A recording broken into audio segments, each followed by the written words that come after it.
Natalya no-sells Liv Morgan at a WWE live event. Plus, Steve Austin was backstage at a SmackDown show and scrapped AEW plans for a WWE legend have been revealed. It's all in the wrestling news right now. Video footage emerged over the weekend from YouTuber Matt Kempke from a WWE live event in Sacramento, and it was a match between Liv Morgan and Natalya. We see the finish of the match. It's Natalya taking an oblivion, Morgan picking up the 3, and then it got a bit weird, didn't it? It did, because Natalya she no-sells it completely, so the 3 count goes down. She doesn't do a Hogan where she kicks out on 3.125. She just gets up after the 3 and goes, and then rolls out the ring and leaves very, very quickly. Now, Natalya recently took to Twitter when a fan asked her what the hell was going on there, and she says, I'm breaking character right now, but I actually said thank you,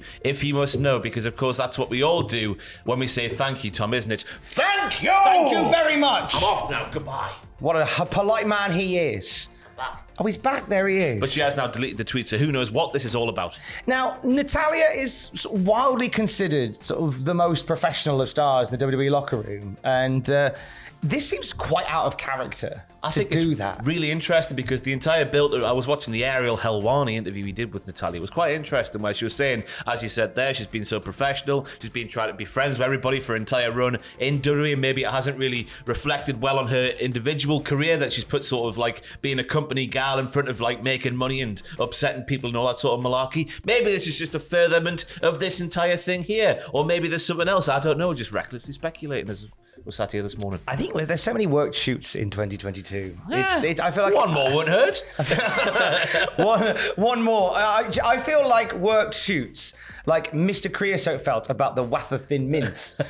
I'm full. I just don't want any more if this is the case. To be fair, when you first watch the videos, you probably are behind us here, because we should be allowed to use it. Are we using it? Matt Kempke, credit you. Thank you very much. You just think, something's upset her, Natalya, during the matchup there, and she's letting Liv know about it, because Liv is a young whippersnapper compared to her vintage of more not whippersnapper. Vintage of more not whippersnapper. I think I said in the last news video I need a new job, and I'm going to double down on that. You now. are in the right place. You're exactly where you need to be. You're exactly where you need to be, right by my side, saying glud and butts. Hello, can I belectukins for you? Yeah, you can do anything.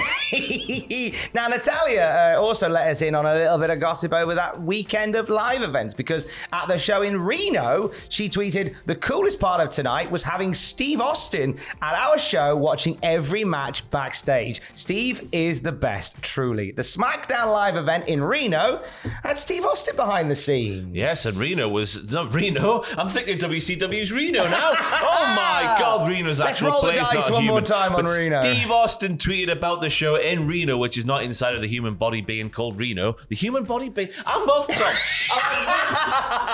You're doing a great job. It's time to go home, Ross. But he says it was a damn good crowd in it from start to finish. Y'all gave them a hell of a show, and that's the bottom line. It's still good crowd. Thank you for the house. Yeah. Picks her up. Wham! Hits her with the oblivion. Goes down for the 3.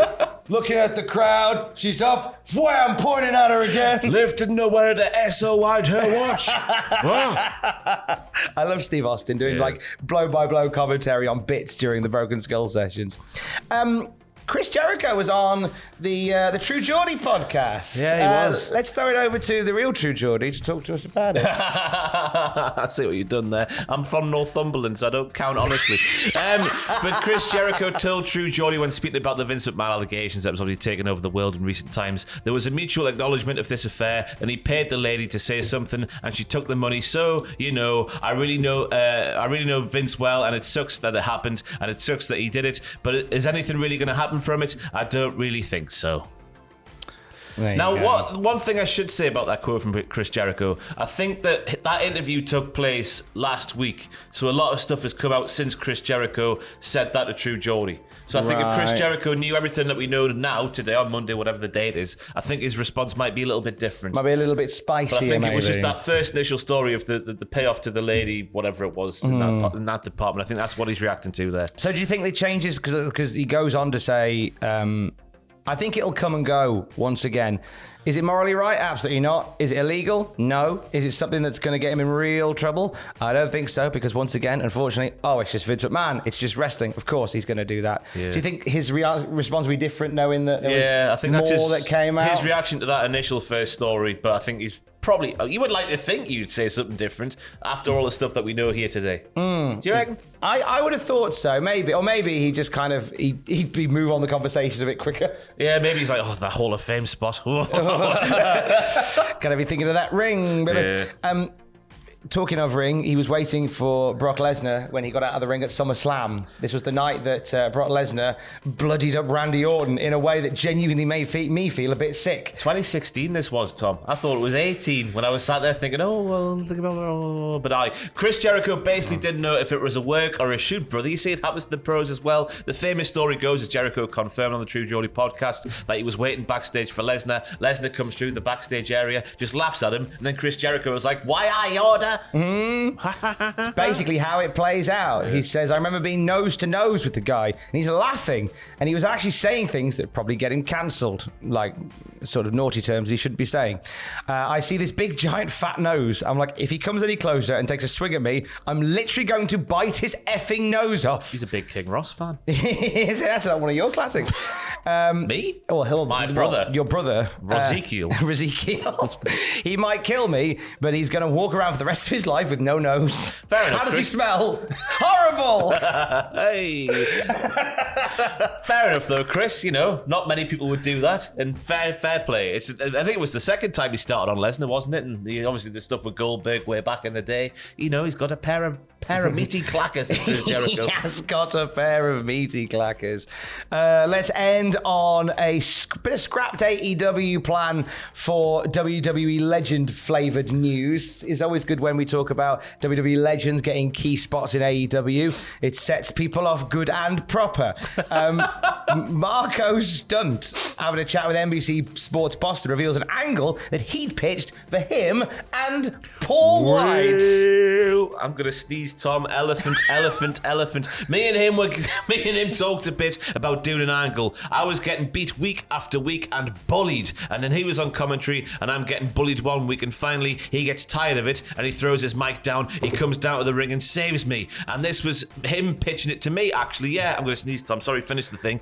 Yeah, and then we can form this best buddy duo and I'll be your best friend. And he's like, man, I'll play it up so well. He's like, this is my best friend. And then he started singing.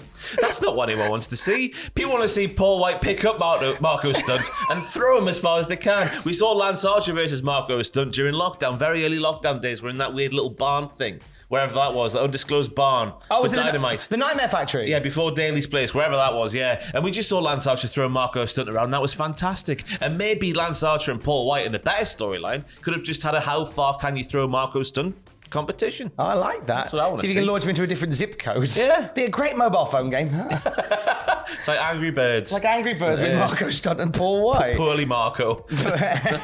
Anyway, Marco Stunt was let go from the company. Nothing's really come of it, so Paul White is having a lovely time. Just sat on commentary with his mate Mark Henry. Yeah. Going, what's going on? I don't know. Yo. They love doing that. Yo. What happened to all that lovely talk about Paul White being Captain Insano from The Waterboy? I imagine that it all might went come back. Quiet. Yeah, it'll still happen. I'm very, very cross. Halloween soon.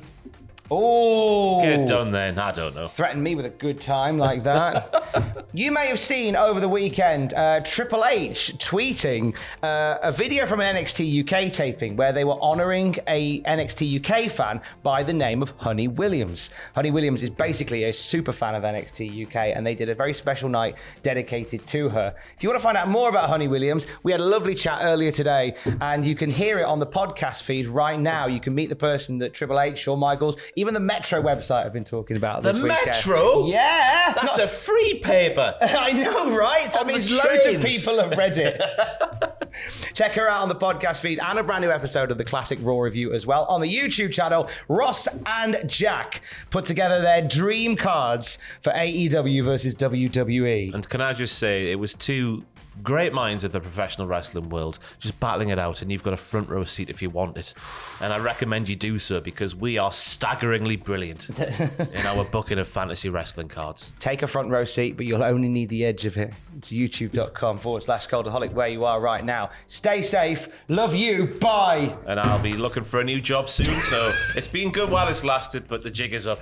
It's time for me to go. See ya. I'll miss you. Ta-da. I'm staying. Horace.